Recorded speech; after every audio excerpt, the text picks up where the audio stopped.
इमाम साहब, जो कानपुर से एक मामला सामने आया था आइला मोहम्मद को लेकर, वहाँ कुछ लोगों पर एफआईआर होती है। उसके बाद पूरे देश में हम देख रहे हैं कि जगह जगह प्रोटेस्ट हो रहे हैं, लोग अपना एहतजाज दर्ज करा रहे हैं। बरेली में आज हमने देखा कि पुलिस को लाठीचार्ज करना पड़ा जुमे की नमाज के बाद। इन तमाम चीज़ों को आप कैसे देख रहे हैं? मुझे लगता है कि कहीं ना कहीं एक बड़ी साजिश नजर आ रही है।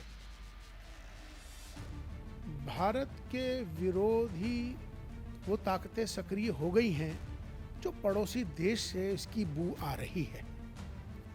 जिस तरह से मुसलमानों को ख़ास तौर पर उन्हें गुमराह किया जा रहा है या उन्हें भड़काया जा रहा है, ये जगह जगह जो प्रोटेस्ट किए जा रहे हैं, तो मुझे लगता है कि ये एक बड़ा षड्यंत्र है।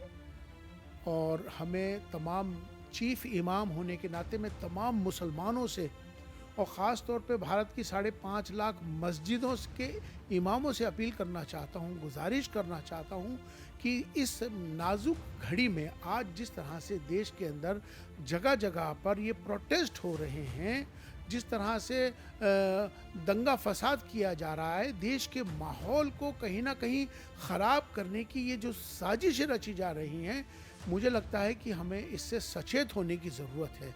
मुझे गंध पड़ोसी देश से और उन देशों से आ रही है कि जो देश के अंदर अमन नहीं चाहते, वो राष्ट्र विरोधी ताकतें सक्रिय हो गई हैं देश की फ़िज़ा को ख़राब करने के लिए।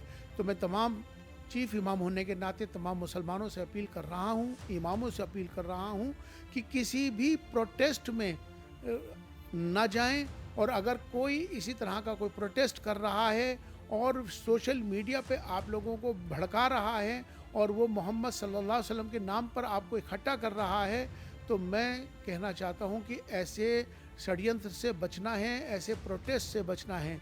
हमें मोहब्बत, अल्लाह से मोहब्बत, मोहम्मद सल्लल्लाहु अलैहि वसल्लम से मोहब्बत, ये ईमान के फरीज़े में आता है। हमारा ये हमारा ईमान है, उससे मोहब्बत हमेशा रहेगी, क्योंकि मोहम्मद रसूलुल्लाह सल्लल्लाहु अलैहि वसल्लम रहमतुल लिल आलमीन है, पूरे आलम के लिए रहमत बन के आए हैं।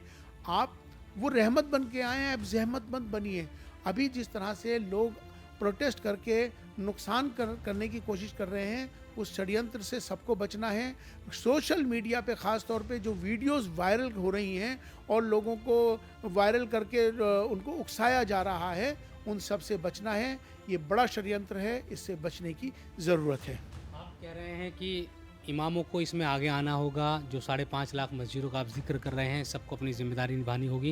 लेकिन आप बड़ा एक इशारा दे रहे हैं कि पड़ोसी मुल्क, जाहिर सी बात है, सब समझते हैं भाई पाकिस्तान के, वो ये भी चाहता है कि भाई भारत में अस्थिरता फैले। ये उन तमाम कोशिशों का भी एक हो सकता है कि भाई ये साजिश हो उस तरह की। यकीनन हमारे देश के हमारा देश जिस तरह से विश्व गुरु बनने के लिए अग्रसर है, जिस तरह से देश हमारा तरक्की की ओर बढ़ रहा है, तो वो ताकतें जो हमारे देश को में अमन ख़राब करना चाहती हैं, हमारे देश के आपसी भाईचारे को नुकसान पहुंचाना चाहती हैं, वो साजिशें हैं। इन साजिशों को समझना है और ध्यान रखना है, अपने बच्चों को भी बचाना है। इन प्रोटेस्टों में ना जाएं, किसी गुमराही बातों में ना जाएं। और जिस तरह से आज जिस तरह की मैंने बरेली में देखा है कि जिस तरह से प्रोटेस्ट करके तमाम उलमा से मेरी ख़ास तौर पे अपील है कि आप बच्चों को ऐसे आग में मत झोंकिए। और जिस तरह से बच्चों को इस्तेमाल किया जा रहा है, तमाम इमामों से, उलमा से ख़ास तौर पर अपील है कि वो किसी तरह का प्रोटेस्ट ना करें और किसी तरह का भी कोई ऐसा माहौल ख़राब ना करें जिससे कि मुल्क की फ़िज़ा ख़राब हो। महाराष्ट्र से वीडियो आया है, एक वहाँ पर भी कहा जा रहा है सीएम उत्तर प्रदेश के हैं योगी आदित्यनाथ, उनके लिए अब शब्दों का तो ना सिर्फ इस्तेमाल किया गया बल्कि कि उनको जान से मार देंगे, उनके राज्य में अपमान हो रहा है मोहम्मद साहब का। ये तमाम बातें वहाँ पर भीड़ को भड़काई गई वहाँ पर। यकीनन बिल्कुल मैं बता रहा हूँ कि चूँकि मैंने पाकिस्तान के कुछ मौलानाओं की वीडियो देखी है जो उकसाने का काम कर रहे हैं। पाकिस्तान से, हिंदुस्तान से क्या मतलब है उनका? उस तरह की वीडियो आ रही हैं, मार्केट में वायरल हो रही हैं और कहीं ना कहीं देश के माहौल को ख़राब करने की साजिश है। हमें तमाम इमामों से और तमाम मुसलमानों से मेरी अपील है, गुजारिश है कि इन ऐसे षड्यंत्रों से आप सबको बचना है।